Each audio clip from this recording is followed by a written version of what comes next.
മക്കളെ, ലോകത്തിൻ്റെ വിവിധങ്ങളായ ഭാഗങ്ങളിലിരുന്നു കൊണ്ട് കർത്താവിൻ്റെ തിരുവചനം ശ്രവിക്കാൻ ഒരുമിച്ച് കൂടിയിരിക്കുന്ന സുന്ദരമായൊരു നിമിഷമാണിത്. മേശയ്ക്ക് ചുറ്റുമിരുന്ന്, ഡൈനിങ് ടേബിളിൻ്റെ ചുറ്റുമിരുന്ന്, വാഹനത്തിലിരുന്ന്, സ്ഥാപനങ്ങളിലിരുന്നു കൊണ്ട്, വിവിധങ്ങളായ തലങ്ങളിലിരുന്നു കൊണ്ട് കർത്താവിൻ്റെ വചനം കേൾക്കുകയാണ്.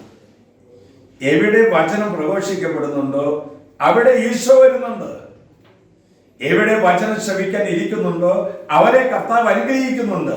ഇന്ന് ദൈവമായ കർത്താവ് നമുക്ക് തരുന്ന വചനം ലൂക്കയുടെ സുവിശേഷം 6-ാം അധ്യായം 36-ാം വാക്യം. നിങ്ങളുടെ സ്വർഗസ്ഥനായ പിതാവ് കരുണ കാണിച്ചതുപോലെ നിങ്ങളും കരുണ കാണിക്കുക. ദൈവം നമ്മോട് കരുണ കാണിച്ചത് രണ്ട് പ്രധാനപ്പെട്ട കാര്യങ്ങൾക്ക് വേണ്ടിയിട്ടാണ്. എന്തിനാണ് ഈശോ കരുണ കാണിച്ചതെന്ന് പറഞ്ഞാൽ, ഒന്ന്, നാം ബന്ധപ്പെടുന്ന വ്യക്തികളോട് കരുണ കാണിക്കാൻ. രണ്ട്, നമ്മൾ അനുതാപത്തിലേക്ക് നയിക്കാൻ. ഇതിനു വേണ്ടിയാണ് ദൈവം കരുണ കാണിക്കുന്നത്. ഒന്ന്, ഈശോ നമ്മോട് കരുണ കാണിച്ചതുപോലെ നീ ബന്ധപ്പെടുന്ന വ്യക്തികളോട്, നിന്റെ കുടുംബത്തിലുള്ളവരോട്, അയൽവാസികളോട്, ഇടവകാംഗങ്ങളോട് നീ കരുണ കാണിക്കണം. രണ്ടാമത്, സർവരെയും അനുതാപത്തിലേക്ക് വിളിക്കാൻ വേണ്ടിയിട്ടാണ് ദൈവം നമ്മോട് കരുണ കാണിക്കുന്നത്.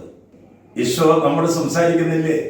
എത്രയോ കാര്യങ്ങളെ കുറിച്ച് അനുദപിക്കാനാണ് കർത്താവ് വിളിക്കുന്നത്. ഞാൻ ഒരു നാട് നിന്നോട് കോപിക്കുകയില്ല, ഞാൻ കരുണയുള്ള കർത്താവാണെന്നല്ലേ നമ്മൾ പറയുന്നത്. ദൈവത്തിന്റെ സ്നേഹം അനന്തമാണ്, ദൈവത്തിന്റെ കാരുണ്യം അനന്തമാണ്. ആശ്വാസപ്രദമായ രാത്രി, പ്രതീക്ഷാനിർഭരമായ പ്രഭാതം, സൽപ്രവർത്തികൾ ദിവസം നൽകി നാം എല്ലാവരെയും അനുഗ്രഹിക്കട്ടെ.